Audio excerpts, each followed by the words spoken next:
इस विश्लेषण में आपका बहुत बहुत स्वागत है। आज हम तंजानिया की एक बेहद रहस्यमयी और भयानक सी दिखने वाली नेट्रॉन झील की बात करने वाले हैं। और दिलचस्प बात यह है कि इस एक झील की अजीबोगरीब कहानी से हम पूरे अफ्रीकी महाद्वीप के कंजर्वेशन यानी संरक्षण और विकास से जुड़ी कुछ बहुत बड़ी चुनौतियों को समझने की कोशिश करेंगे। तो चलिए बिना किसी देरी के शुरू करते हैं। आज के इस सफर में हम इन अहम पड़ावों से गुजरेंगे। द डेडली मेडूसा मिथक, सोडा झीलों का विज्ञान, एक विरोधाभासी पालना, खतरे में पारिस्थितिकी, अफ्रीका का व्यापक संरक्षण संकट और आखिर में आगे का रास्ता। द डेडली मेडूसा मिथक। तो चलिए सबसे पहले उस खौफनाक इंटरनेट वायरल फिनोमिनन की बात करते हैं जो सुनने में एकदम किसी डरावनी मनगढ़ंत कहानी जैसी लगती है। अब जरा इस खौफनाक नज़ारे की कल्पना कीजिए। नेट्रॉन झील के किनारे कुछ पक्षी और चमगादड़ मिले जो बिल्कुल पत्थर की मूर्तियों की तरह दिख रहे थे। जाने माने फोटोग्राफर निक ब्रैंट ने इसे बहुत ही सटीक शब्दों में बयां किया है। उन्होंने कहा कि ये बिल्कुल ऐसा है जैसे कोई मौत में फिर से जीवित हो गया हो। यहाँ तक कि एक चमगादड़ की जीभ का आखिरी हिस्सा तक पूरी तरह से सुरक्षित मिला। है ना रोंगटे खड़े कर देने वाली बात? तो यहाँ सबसे बड़ा सवाल ये उठता है कि क्या ये झील सच में जानवरों को तुरंत पत्थर बना देती है? ऐसा लगता तो है, लेकिन असल में इसके पीछे कोई जादू टोना या कोई श्राप नहीं है, बल्कि इसके पीछे एक्सट्रीम केमिस्ट्री और एक जानलेवा ऑप्टिकल इल्यूजन का हाथ है। The science of soda lakes. इस पूरे रहस्य को सुलझाने के लिए हमें पूर्वी अफ्रीकी रिफ्ट की असली जियोलॉजिकल मैकेनिक्स यानी भूवैज्ञानिक तंत्र को थोड़ा गहराई से समझना होगा। तो होता क्या है कि नेट्रॉन झील में जो भी मिनरल्स या खनिज आते हैं वे सीधे पास के ही एक एक्टिव ज्वालामुखी ओल्डोइनियो लेंगाई से आते हैं। आपको बता दूं कि ये दुनिया का इकलौता ऐसा ज्वालामुखी है जो बेहद दुर्लभ नेट्रोकार्बोनाइट लावा उगलता है। अब क्योंकि इस झील का पानी कहीं बाहर नहीं निकल पाता, तो पानी के भाप बनने के बाद पीछे भारी मात्रा में सोडियम कार्बोनेट बच जाता है, और यही चीज़ इस झील को अत्यधिक क्षारीय यानी एल्कलाइन बना देती है। हैरानी की बात तो ये है कि इस झील का पीएच स्तर 12 तक पहुंच सकता है। इसे ऐसे समझिए कि ये पानी अमोनिया जितना ही संक्षारक यानी कोरोसिव और खतरनाक है। और अगर आपको लग रहा है कि बस इतना ही, तो रुकिए, यहाँ के पानी का तापमान 140 डिग्री फ़ारेनहाइट तक भी जा सकता है, बिल्कुल उबलते हुए पानी जैसा। A paradoxical cradle. अब यहाँ एक बहुत ही दिलचस्प मोड़ आता है। इतनी जानलेवा रासायनिक विशेषताओं के बावजूद जो इंसानों की त्वचा तक जला सकती हैं, ये झील कुछ खास प्रजातियों के लिए जीवन का सबसे अहम केंद्र है।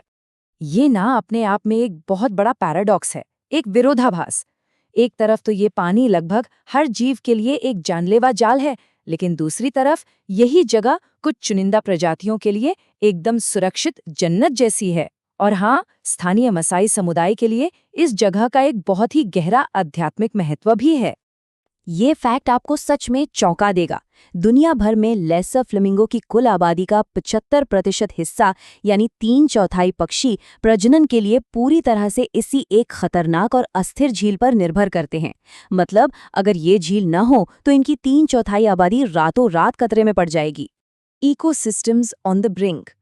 अब चलिए आगे बढ़ते हैं और समझते हैं कि कैसे एक बेहद ही नाजुक सा जलवायु संतुलन इस पूरे इकोसिस्टम को किसी तरह से जिंदा रखे हुए है।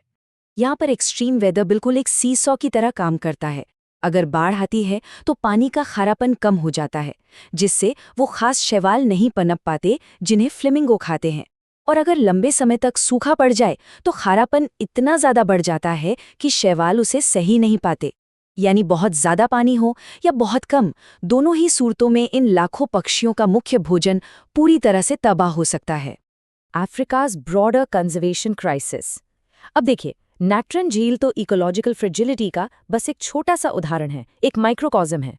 अगर हम थोड़ा जूम आउट करके बड़े परिदृश्य को देखें तो पूरा का पूरा अफ्रीकी महाद्वीप बायोडाइवर्सिटी और मानव विकास के बीच संतुलन बनाने की एक बहुत बड़ी जद्दोजहद से गुजर रहा है। ये जो पूरा संकट है ना, ये कई अलग अलग रूपों में सामने आ रहा है। ये असल में परंपरा, प्रकृति और अर्थशास्त्र के बीच का एक बहुत बड़ा टकराव है।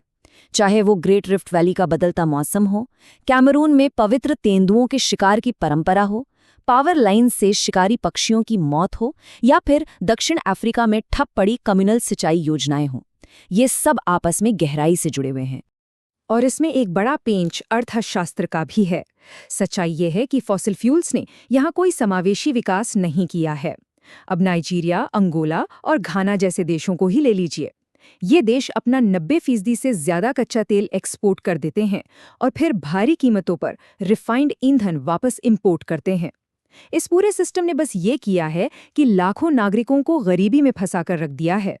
हमारी इन मानवीय गतिविधियों का प्रकृति पर कितना गहरा असर हो रहा है, इसका अंदाजा आप इसी बात से लगा सकते हैं कि दक्षिण अफ्रीका में हुए एक 16 साल लंबे अध्ययन से पता चला है कि निगरानी में रखे गए शिकारी पक्षियों यानी बर्ड्स ऑफ प्रे की 50% प्रजातियों की आबादी में भारी गिरावट आई है।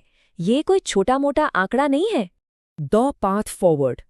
तो अब सबसे बड़ा सवाल ये है कि आखिर इन आपस में जुड़ी पर्यावरणीय और आर्थिक बाधाओं से बाहर निकलने का रास्ता क्या है? इसका समाधान क्या हो सकता है? इसे समझने के लिए दक्षिण अफ्रीका के पूर्वी केप का ही उदाहरण लेते हैं। आपको जानकर हैरानी होगी कि यहाँ 53% से अधिक कम्युनल जमीन पर सिंचाई की सुविधाएं तो मौजूद हैं, लेकिन कमजोर भूमि अधिकारों और खराब रोजमर्रा के मैनेजमेंट की वजह से वे बेकार पड़ी हैं। अगर हमें छोटे किसानों को बेमौसम बारिश की मार से बचाना है, तो पानी की आपूर्ति को जमीन में दबे किसी टूटे पाइप के बजाय एक भरोसेमंद सर्विस के रूप में देखना होगा। तो आगे बढ़ने के लिए हमें एक मल्टी प्रोंग्ड अप्रोच यानी बहुआयामी दृष्टिकोण अपनाना होगा। इसमें सबसे पहले छोटे किसानों के लिए सुरक्षित भूमि अधिकार सुनिश्चित करना शामिल है। दूसरा, इंपोर्टेड फॉसिल फ्यूल्स से हटकर सोलर मिनी ग्रिड जैसी रिन्यूएबल एनर्जी की तरफ जाना। तीसरा, पवित्र जानवरों की रक्षा के लिए सांस्कृतिक प्रथाओं में आधुनिक बदलाव लाना। और सबसे अहम, स्थानीय समुदायों को नेट्रॉन झील जैसे संवेदनशील इलाकों के फ्रंटलाइन रक्षक के रूप में सशक्त बनाना। जैसे जैसे हमारा ये विश्लेषण अपनी समाप्ति की ओर बढ़ रहा है, हमारे सामने एक सबसे जरूरी सवाल खड़ा है। हम इंसान अपने विकास और समावेशी संरक्षण के बीच वो संतुलन कैसे बनाएं जिससे हमारी दुनिया के सबसे नाजुक और अहम प्राकृतिक अजूबे बचे रहें।